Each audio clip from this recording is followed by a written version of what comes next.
2 days before my wedding, my phone buzzed on the kitchen counter, and my fiancé picked it up to hand it to me.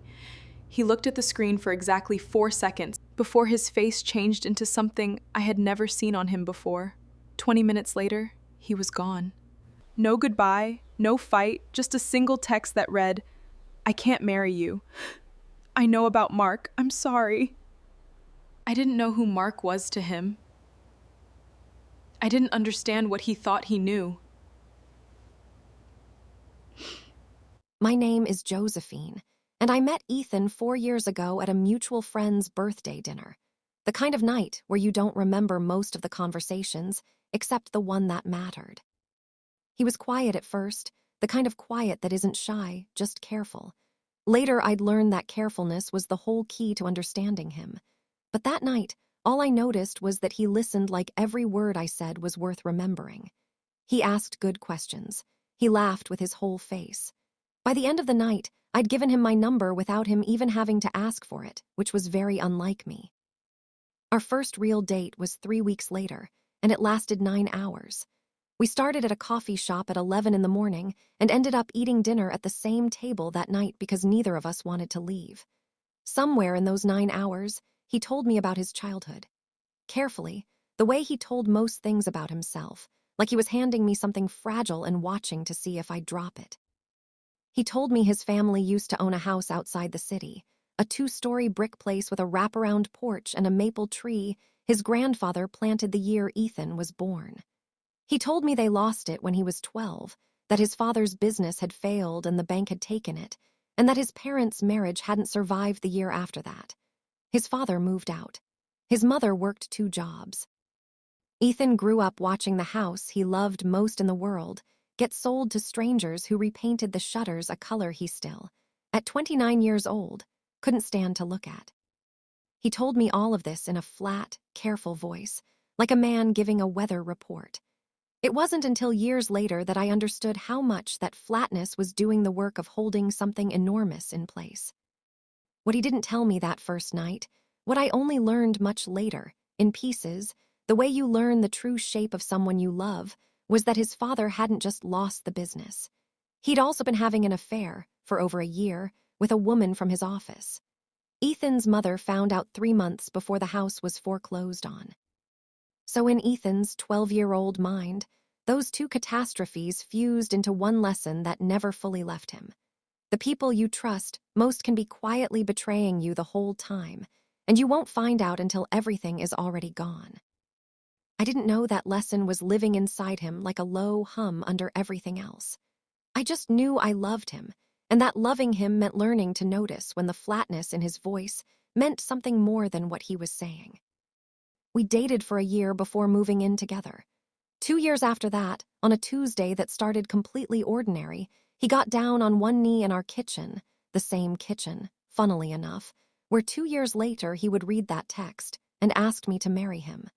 I said yes so fast he laughed and told me I'd ruined his speech. For the next 14 months, we planned a wedding. And somewhere in the middle of all that planning, I started keeping a secret from him, a good secret, the kind I thought would be the best gift I ever gave anyone. I had no idea it would almost cost me the wedding entirely. It started with an accident, the way most good secrets do. About 8 months before the wedding, I was scrolling through a local real estate app late at night, not looking for anything in particular, just the way you scroll through anything at midnight when you can't sleep. And there, it was a listing for a 2-story brick house with a wraparound porch, 30 minutes outside the city. The photos showed a mature maple tree in the front yard. My hands went cold before my brain caught up to why. I pulled up an old photo Ethan had shown me once, a picture from his childhood he kept in a shoebox instead of a frame because looking at it too often, he said, made the house feel more gone. I held my phone next to that photo and compared them for 10 straight minutes. It was the same house. I didn't tell Ethan that night. I didn't tell him for a long time, actually, because I didn't know yet what I was going to do about it, and some secrets you don't share until you know if they're going to become something or nothing. What I did do was call his older sister, Claire, the next morning. Claire and I had gotten close over the years. She was the only person besides me who fully understood what that house meant to Ethan, because she'd lived through losing it too. I told her what I'd found. She went quiet on the phone for so long I thought the call had dropped. "Josephine, you're not thinking what I think you're thinking," she finally said. "I might be," I said. What I was thinking was this. I wanted to buy that house back, quietly, secretly, and give it to Ethan as a wedding gift, not fully renovated or fixed up right away. But ours, back in the family, the maple tree still standing in the yard, so that on our wedding day, instead of just starting a new chapter, he'd get to close an old wound that had been open since he was 12 years old. It was, in hindsight, an enormous, complicated, slightly insane plan. It required financing I couldn't manage on my salary alone, a private loan from my parents that I didn't want Ethan to know about until it was a done deal, months of paperwork, inspections, and negotiations, and above all, total secrecy from the one person I told almost everything to. Claire agreed to help me. She knew a realtor, a man named Mark, who had sold houses in that neighborhood for 15 years and happened to know the current owners were quietly considering selling. Over the next several months, Mark became the single most important stranger in my life. The man coordinating financing, inspections, closing dates, and walkthroughs, all while I invented a rotating cast of excuses for where I was going on Friday afternoons, and why my phone was suddenly full of texts from a man named Mark that Ethan had never heard of. I want to be honest with you here, because this matters for what happens later. I knew, even at the time, that the secrecy was a risk. I knew that a man who grew up learning that the people closest to you can be hiding something devastating might not respond well to finding out his fiancé had a secret relationship with an unfamiliar man's name saved in her phone. I told myself it would be fine, because the secret was good, because the ending would explain everything, because love like ours could survive a little mystery for 8 months. I was wrong about how much that mattered, but I didn't find that out until 2 days before our wedding. For the better part of 8 months, I lived a strange double life. In one life, I was a woman planning a wedding, cake tastings, seating charts, dress fittings, the ordinary architecture of getting married. In the other life, I was quietly closing on a house, managing a private loan from my parents, coordinating renovation quotes, and trying to make sure none of it touched the first life at all. There were close calls. More than once, Mark texted me during dinner with Ethan, and I had to angle my phone away from the table like a teenager hiding a secret crush. Once, Ethan glanced over while I was texting and asked, half joking, "Who's Mark? Should I be worried?" I laughed it off and said he was a friend of Claire's helping me plan a surprise for the wedding. It was, technically, true. I just let him assume the surprise was small, a custom cake topper, maybe, or a video montage. Not an entire house. Looking back, I can see the tension building in small, quiet ways I brushed past at the time. Ethan started asking more questions about my schedule. Not accusatory questions, just the kind of low-level curiosity that, in hindsight, was probably his old fear quietly waking up in the back of his mind without either of us fully nomming it. There was a night about 4 months before the wedding when he came home and found me on the phone with Mark, going over inspection results. I hung up quickly when he walked in, too quickly, and he asked who that was. "Just wedding stuff," I said. "You'll see." He nodded and let it go. But I remember the particular way he nodded, a small, tight movement, not quite convinced, but choosing not to push. At the time I thought I was protecting a beautiful surprise. Looking back, I think I was slowly building the exact conditions his childhood had trained him to fear most. A woman he loved, keeping something from him, involving a man whose name he didn't recognize, and asking him to simply trust that it would all make sense eventually. Claire tried to warn me, gently, about 6 weeks before the wedding. "I love that you're doing this for him," she told me over coffee. "But you know him. You know what he's scared of. If this goes wrong before the reveal, it's not going to land like a surprise. It's going to land like a confirmation of the worst thing he already believes about people he loves." I told her I understood, and I meant it. But understanding a risk and actually preventing it turned out to be two very different things. The closing on the house finally happened 5 weeks before the wedding.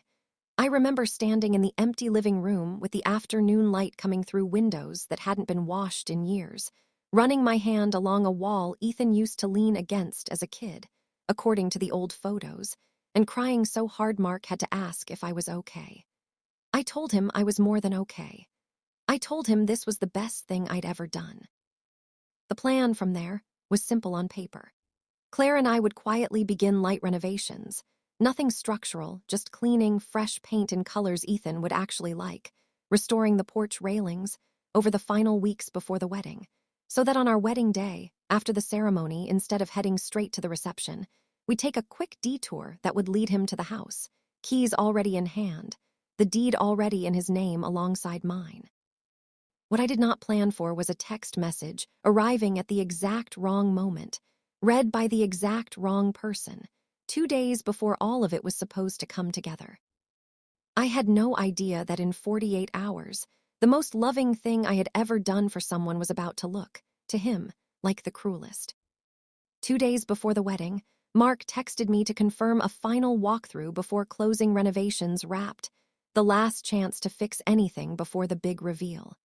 I was in the middle of a dress fitting when the text came through, my phone sitting on the kitchen counter at home because I'd left it charging that morning. Ethan was home packing for our final pre-wedding errands, and when my phone buzzed on the counter, he picked it up out of habit, the way partners do after years together, planning to hand it to me when I got back from the fitting. Except I wasn't back yet, and the screen was lit up with the message preview, sitting right there on the lock screen for anyone to read.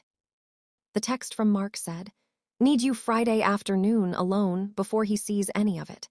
This is the last chance to get everything right before the big day. Don't tell him yet, trust me, it'll be worth it." Read in isolation, out of context, by a man whose entire childhood had trained him to hear exactly one meaning in those words. It read like a woman arranging a secret meeting with another man, right before her wedding, specifically instructing that meeting be hidden from her fiancé. Ethan told me later that he stood in our kitchen holding my phone for almost 10 minutes before he did anything. He said the first thing he felt wasn't even anger. It was a strange, sick recognition, like watching a movie he'd already seen. He said it felt exactly like the year he was 12, standing in a different kitchen, watching his mother read a message on his father's phone that changed everything about how he understood his family. He didn't confront me when I got home from the fitting. I want to be honest about that because I think it matters. He didn't yell. He didn't accuse me outright. He just went quiet in a way I'd learned over 4 years to recognize as dangerous. I asked him what was wrong. He said he was just tired from wedding stress. I believed him because I had no reason not to, because in my mind, everything was going according to a beautiful plan. That night, he barely spoke during dinner. He went to bed early, and somewhere around midnight, unable to sleep, he called his best man, a college friend named Josh, and told him what he'd read. Josh, to his credit, apparently asked the obvious question. Had Ethan actually asked me who Mark was? According to what Ethan told me much later, his answer was this: "I don't need to ask. I know exactly what this looks like because I lived it already. My dad had a whole year of texts like this before we found out everything. I'm not doing that again. I'm not spending the next 20 years wondering what I missed." That is the thing about old wounds. They don't just make you cautious. Sometimes they make you certain, in the worst possible moment, about the one thing you should have stayed curious about instead. The next morning, 2 days before the wedding, I woke up to an empty side of the bed and a folded note on the kitchen counter that simply said, "Went for a drive, needed air, back soon." He didn't come back soon. By early afternoon, I'd called him 4 times with no answer. By 4 o'clock, panic had fully replaced patience. I called Josh, who I could tell immediately knew something I didn't, because his voice had that careful, evasive quality people get when they're protecting someone from a version of a story they haven't decided how to tell yet. "Josh," I said, "if you know where he is, I need you to tell me right now." There was a long pause, and then Josh said the words that changed the entire shape of my understanding. "He thinks you're seeing someone named Mark." I remember standing in my kitchen, phone against my ear, feeling something between relief and horror wash over me at the same time. relief, because at least now I understood what was happening, and horror, because I understood exactly how badly this could have already gone. I explained everything to Josh in about 90 seconds, the words tumbling out faster than I could organize them. The house, the secret, the 8 months of planning, Claire's involvement, the renovations, all of it. Josh went quiet, and then he said something I will never forget. "You need to tell him, right now, not the reveal, just the truth fast before this gets any worse." I tried. I called Ethan immediately, and for the first time since that morning, he answered. His voice was flat in that specific way I'd learned to recognize as him holding something enormous in place. "Josephine, I know about Mark," he said, before I could speak. "I saw the text. I'm not doing what my dad did to my mom. I can't marry you 2 days from now knowing there's something you've been hiding from me for months." "Ethan, it's not what you think," I said. "Please just let me explain." "I've heard that sentence before," he said. "My dad said almost exactly that sentence to my mom. I need some space. I need to think." And then he hung up. I want to pause here and tell you honestly what the next 24 hours looked like, because it wasn't just heartbreak, it was chaos. Wedding chaos, the kind nobody warns you about. My mother, upon hearing that the groom had disappeared 2 days before the wedding, went into full crisis mode, calling the venue, the caterer, the florist, trying to figure out whether we needed to quietly cancel 200 RSVPs without telling anyone why. My future mother-in-law called me in tears, having heard a garbled version of events from Josh, asking if her son had done something unforgivable. Claire called me 11 times in a row before I picked up, and when I finally did, she said one sentence that snapped something back into focus in me. "This is fixable, but you have to go to him, not call him. Go." The problem was, nobody knew exactly where he was. Josh eventually admitted, reluctantly, that Ethan had driven out to his family's old cabin 2 hours outside the city, a place he went when he needed to disappear from everyone, including himself. I sat in my car outside our apartment for almost 20 minutes before I turned the key, because some part of me understood that this drive was going to determine whether we got married at all. I could go to the cabin and try to explain everything through a closed door, hoping he'd listen. Or I could do something else, something that scared me more than any conversation could. I could go to the house instead, our house, and show him, not tell him, exactly what Mark had actually been helping me do for the past 8 months. I called Claire from the road and told her my plan. She met me at the house 40 minutes later with the folder of paperwork we'd kept hidden in her apartment for months. The deed, the closing documents, before and after renovation photos, even the old family photo I'd used to identify the house in the first place. Then I called Ethan one more time. He didn't answer, so I left a voicemail. The only honest thing I could think to say. "I'm not going to explain this over the phone. I'm at an address I'm about to send you. If you love me even a fraction as much as I think you do, you'll come see it before you decide anything is true." I sent him the address. And then Claire and I sat on the porch steps of a house that had been empty for 17 years, and we waited. He showed up 90 minutes later. I watched him get out of his car slowly, confusion written across his whole body before it even reached his face, because I don't think, at first, he understood what street he was even standing on. Then his eyes moved past me to the house itself, to the maple tree in the front yard, to the wraparound porch, freshly painted a very specific shade of blue that Claire and I had chosen after finding an old photo of the original color. He stopped walking. I watched the exact moment recognition hit him, his whole face changing the way mine must have changed months earlier when I first saw the listing photos.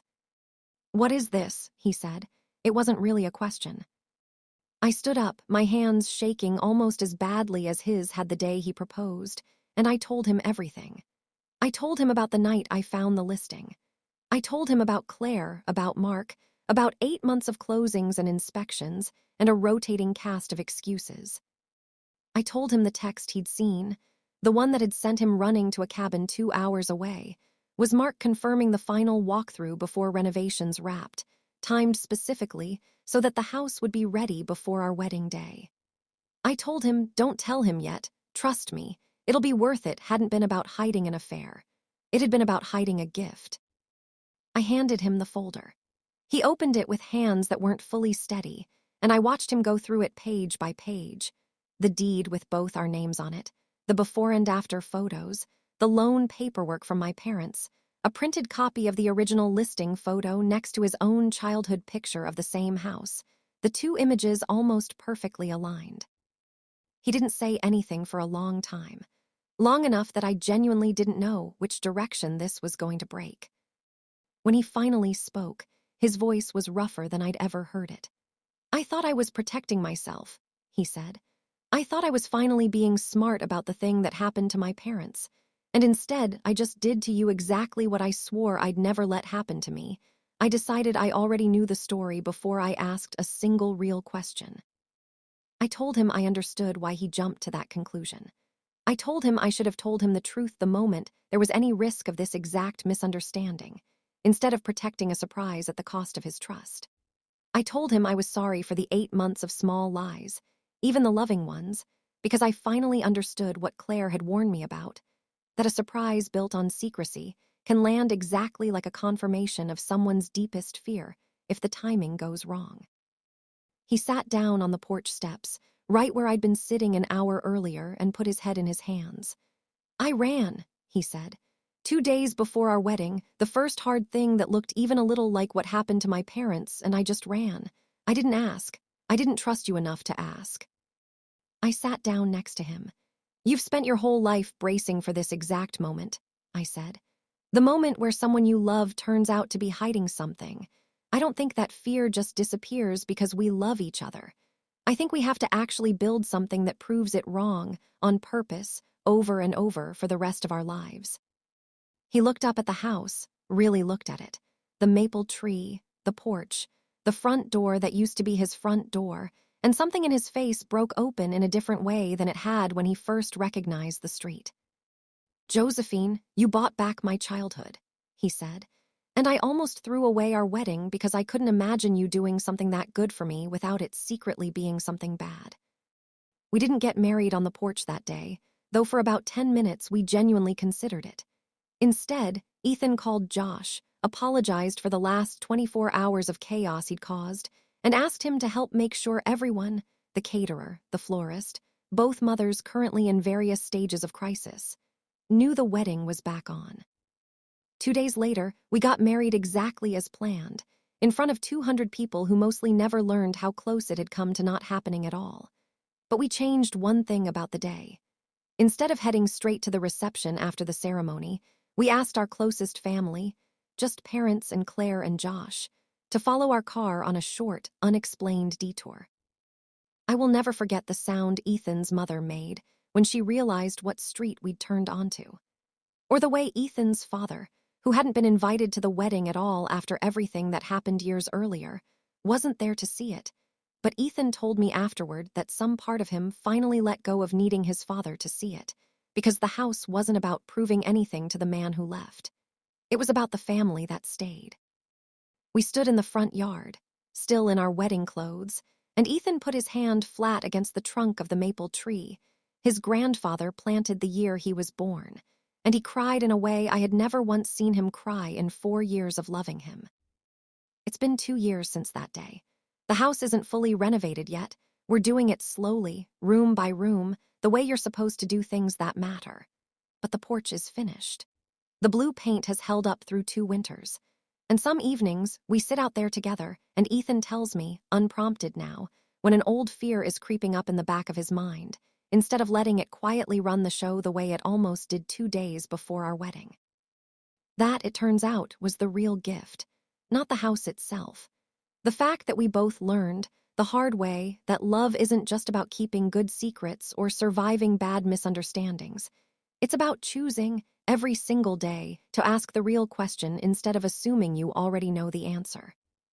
If someone you loved ever jumped to the worst conclusion about you before giving you a chance to explain, I want to know, did they come back to hear the truth, or did the fear win? Tell me in the comments. And if stories like this one stay with you long after they end, you'll want to be here for the next one.